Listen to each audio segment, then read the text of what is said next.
Welcome to Cardinal Coaches Corner. Our guest this week is six-year Lady Cardinal head basketball coach Precious Ivy. And Coach Ivy and the Lady Cardinals opened their season last night with a 91-37 win over Western Texas here at Cardinal Gym. But that's the last time you get to see them until November 28th, folks, because they're on the road for 25 days now with a tough 7-game stretch starting Friday night against number 6 Three Rivers. And we'll talk about that in a minute. But as I mentioned, P's in her 6th year at the college. She's now 152-25 as the head coach. And P, let's talk about that season opener last night. As season openers come and go, that was not a bad one, and certainly for 6 newcomers to the program, they all hitting double digits last night. That had to excite you. Absolutely. It's junior college. It's a revolving door. So I think we have 2 returners, and the other 11 are new. And so to have 6 kids that hasn't played a game for us to be in double figures, it definitely was promising for our program. I was excited to see them just to work together so good. I thought the chemistry last night was pretty good. And it doesn't matter the talent level you're playing on, because you know teams will play down. Correct. So I was just proud for them to play at the level that I thought we should be playing at. And as you go forward, obviously competition level is going to increase tremendously starting this Friday night. Mm-hmm. But did you see enough last night from the offensive side of it that you thought, okay, there may be a little something here? Well, I definitely saw some good things, some good sparks. But I mean, we shot the ball exceptionally well, I thought, last night. And so if we can for not having scored the first 3 minutes of the game. Correct. I mean, we came out flat, but of course it's nerves. It's your first game. Yeah, we scrimmaged here a week or so ago, but it's just different when the big lights come on and the referees come and the cheerleaders are there and your fans are there and your parents are there, And so I thought the first 3 minutes was just jitterball, right. Just trying to get it out their system. And once we saw one go in, I think that kind of opened up the gates and we didn't turn and look back. Well, defensively, I thought you played with great energy and great focus last night. What did you see on that side of the ball that really has you excited for the season? All the things we've been talking about in practice, just being off to the ball, being in help when you're supposed to be in help, not leaving your teammates out to dry.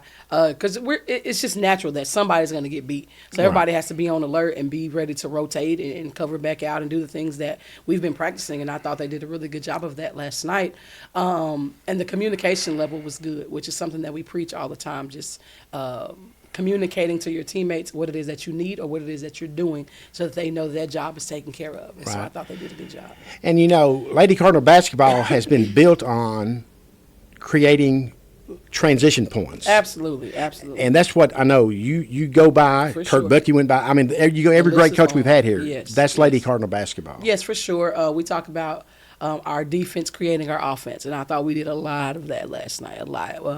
We have a little saying, excuse me, is clean stops equals easy scores, and I thought we got a lot of easy scores, just because of what we created on the defensive end. Moving back to the offensive side of the ball, I thought your inside-outside execution last night was as good as it's been in a couple of years. Yeah, I agree.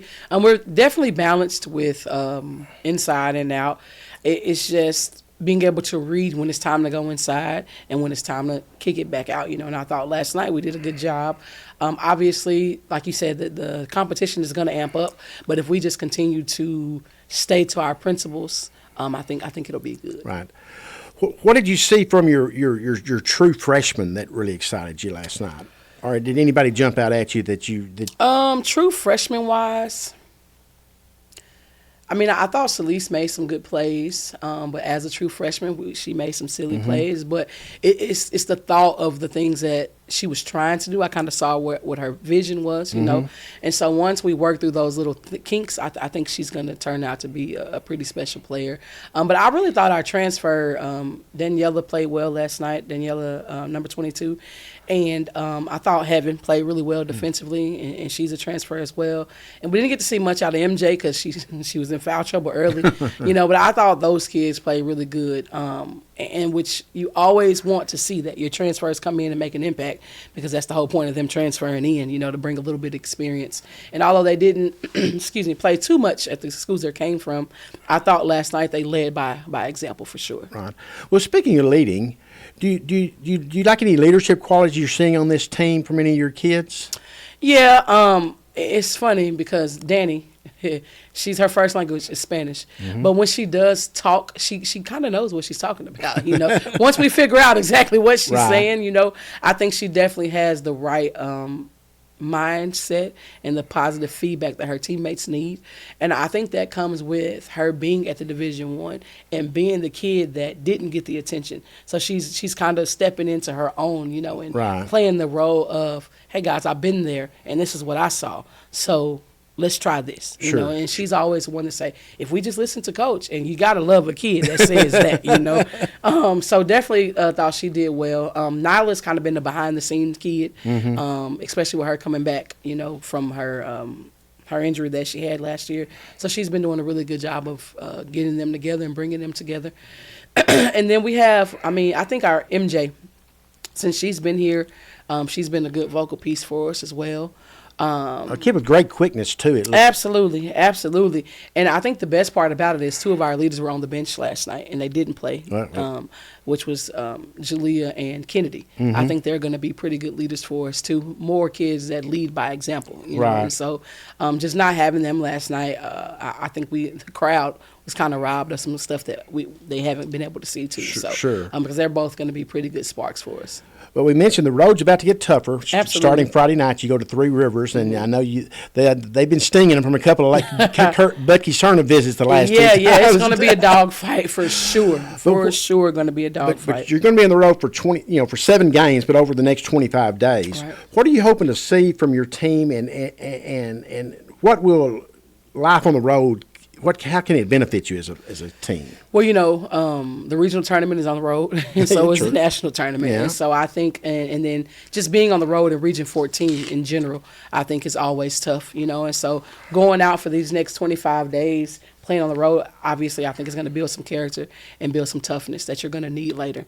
I've been telling a lot of people that we're going to be greater later, and I think it's because of the road that we have in front of us, how it's Right. going to build us up. But one thing I've always admired about you in your time as Lady Cardinal head coach is you don't say no to anybody. No, I'm ready to play. Because if I don't challenge them early, we're not ready for Region 14. Right. And so I'm always going to take it.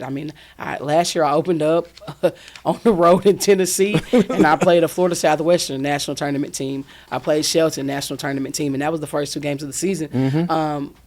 I believe in going ahead and seeing what product I have, because then that helps me continue to build and get better. So I don't want to duck anybody, because if I do that, then I don't send the right message to my team. Correct. Well, before we let you go, P, I want you to take us behind the scenes, because this is something I bet people have maybe they haven't thought about a lot, but it's crossed their mind before. You get a group of kids in here in the summer. First time they all been together in the gym together. You recruit them. You know what their strengths are, their weaknesses are, and what to expect from them. But you've got to mesh them together and make a team out of them. Talk about that process, and how long is it before you start feeling comfortable with, or get a good read as to what you really got? So the summertime, we really use it. It's more of an isolation time for the kids because not many people are here on campus. And I think that is very beneficial because that's kind of when they start to build their bonds and build their family atmosphere, right? We come in here and we don't do like any crazy super hard workouts. It's literally them working on themselves and getting to know their teammates. And so I think being able to give them that personalized time, because everything's a lot slower, everything is a lot more, like I said, individualized for them. I think that it really benefits us in the long run because they know what we want out of just them. And then when they start getting to know each other, they know what we want out of each person, and it helps them kind of get together and put it all together. And so as we go over the time of the season, I think the chemistry starts to build a little early because with girls, if anybody understands me, it's going to be women's basketball coaches. They have to get along in order to play good together, you know. And so having them over in the dorm early to just, like I said, figure things out before the chaos happens, before the Cardettes get there, before softball gets there, before football gets here, before men's basketball, before they get to know everybody and get friendly, you know, it really gives them time to just hone in on their sisters, you know. Right. And so, honestly, though, when do we know? It's not till we start playing. I'm going to be honest. Because, practice is practice, but you really, really, really get to know your team when you put them against some people that they don't see every day. Well, one thing, I know I said that was the last question, but I've always got to follow going. up. You bring kids in here, and for the most part, they have all been the stars of their high school teams. Absolutely. And they come here, and they're one of many. How difficult a process is it to make them understand everybody's got a role to play? You may not be the top dog anymore, but you're one of the team. Right. We start with an individual meeting, and we kind of talk about that. Like, what's your role on this team? And I don't do it early. I wait till we go through the summer. I wait till we go through a little bit of the August workouts. And in about September, we kind of start talking about that. Because at that time, they've gotten to know each other a little bit. We, as a staff, have gotten to know them more. Obviously, we recruited them. But you got to see with others what they look like, And it's just that you have to get them to realize that I know you were the top dog, but now you have other top dogs with you, And so some kids, they embrace it and they love it because the pressure isn't just on them. Some kids struggle because they want the pressure to just be on them. So we have to even out the pressure, even out the fears of not having the ball always in their hands or the fears of having the ball in their hands too much, So it's an even balance. And then once we get that, you just have to show them that everybody can shine at once. And I think over the past years of me being here, that has been a helpful thing for us. That if you look at the stat sheet, it's 4 or 5 kids that score in double figures on a nightly. Yep. And so I think that kind of gives them a calm, like, okay, we can really do this, even though there's only one basketball. But there are so many possessions within that 40 minutes where you get your turn, And so it's about being efficient when it's your turn and taking advantage of your opportunity. So that's what we talk about. Well, Pete, that's great insight, and I appreciate it. And we thank you for stopping by today. We wish you and the Lady Cardinals safe travels and good luck on the road. And I know we're looking forward to seeing everybody back here on November 28th when the Buc-ee's Turner rolls around. That seems like forever from now. I'm saying, like, when somebody said, y'all don't come back for 25 days, and I thought about it, I'm like, and I made the schedule. What was I thinking, But like you said earlier, I'm going to go wherever the games are. And it's very hard to get people to come to Cardinal Gymnasium. And I understand why. It's the history. I get it. But we love when we can get people to come here. But if not, we're going to go find the games. There's a lot of banners hanging in that place. A lot of banners. It can be a little overwhelming, Even for our kids, when they first get here, they're in awe, And so you want them to be in awe, but then at some points you want them to realize we can do this too, and don't just think that it is overwhelming. I'll tell a real quick story before talking about the banners before we go. When Michael Anders was head coach here, he had the banners hung next to the flag. Because he wanted those visiting teams, when they came in and stood for the national anthem, to have to stare at all those national championship banners. And why did we change it? Come on, we got to put that back. That's a great idea. Great idea. Well, that's a project P and our athletic director Eddie Kite can work on. Right now, we're just trying to figure out where we can hang some more. That's the key right there. We want to hang more. Folks, thanks for joining us for this week's edition of Cardinal Coach's Corner, and we'll be back again next week. And until then, go Cards. Go Cards.